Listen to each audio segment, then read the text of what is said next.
eh. Pistik ko, sorry na. Hoy, pistik ko. Naalala mo yung ano, yung unang nagpapapansin ako sa'yo? Oo. Yung buhok ko nun parang ano yun eh, yung inayos ko yung parang nakaganon. Kala ko, ang pogi-pogi ko na. Parang anong-ano dito.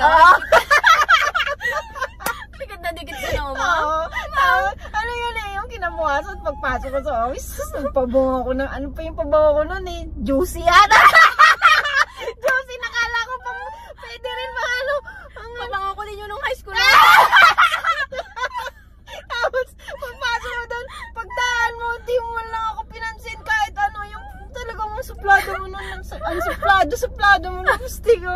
Paano ka tapapansinin na yung buhok mo na Tapos naalala mo yung ano, yung niloadan kita, tapos pagpasok mo, binalik mo sa akin yung binalik mo yung pinaload ko, sabi mo, hindi ako nakukuha sa ganyan, hindi ako nakukuha sa load. Niloadan mo kasi ako, di man ako nagpapaload.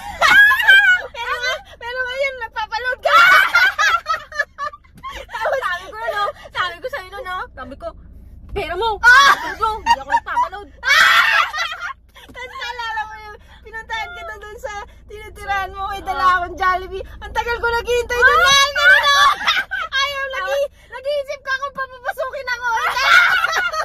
Tapos nakasilip na ako sa bintana nun, sabi ko, dali na. Gutom ka na, kaya pinapasok mo. Tapos naalala mo yung ano, yung unang binilihan din kita ng ano, yung teddy bear, yung cuddle bear. Nagalit ako? Oo, tapos nagalit ka na naman, pinalagay ko doon sa locker mo. Tapos galit na galit ka, nagdadabog ko. Ginawa mo na! Pinalik ko sa'yo. Grabe, hirap na hirap ako sa inyo, pero kinikilig ako. Tapos naalala mo yung pares tayo sa isang ano, magkasama tayo sa table, kilig na kilig ako nun. Kahit naiinis ka sa akin! kahit ang sungit-sungit mo sa akin, ako kilig na kilig Hindi ako. kita pinapansin. Tapos naalala mo yun, binili kita ng ice cream, tapos hanggang natutunaw na siya sa kamay ko. Ayaw mo kunin.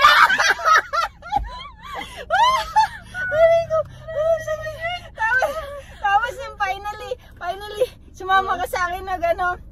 Kumain tayo sa ano, sa Pizza Hut yata yun.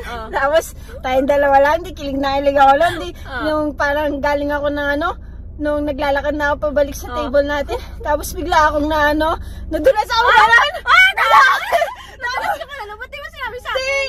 Yung ako sa'yo nun. Nadulas ako. Tapos lalo na nung nakita ako nung ano, nung Ana. Yung Ana, yung waitress. Sabi niya, ganun siya. Tawag din siya ng tawa kasi ano, nadulas ako. Last ano. Sino nga na?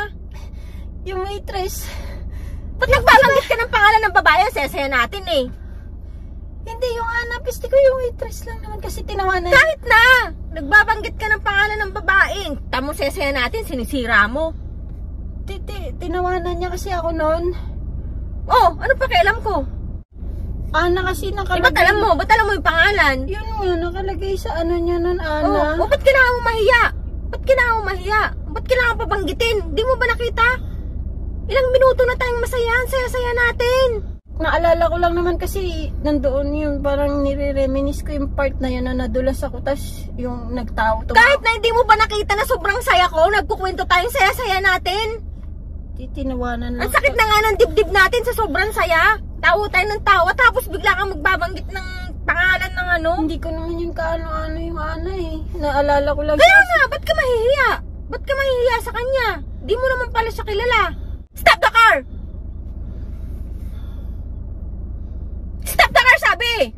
Bababa ako. Stop the car, ano ba? Naka-stop naman tayo. Di pa tayo maalis eh. Kala ko na-under ka eh. Saan ka punta? Piste ko, sorry na. Piste ko. Uy.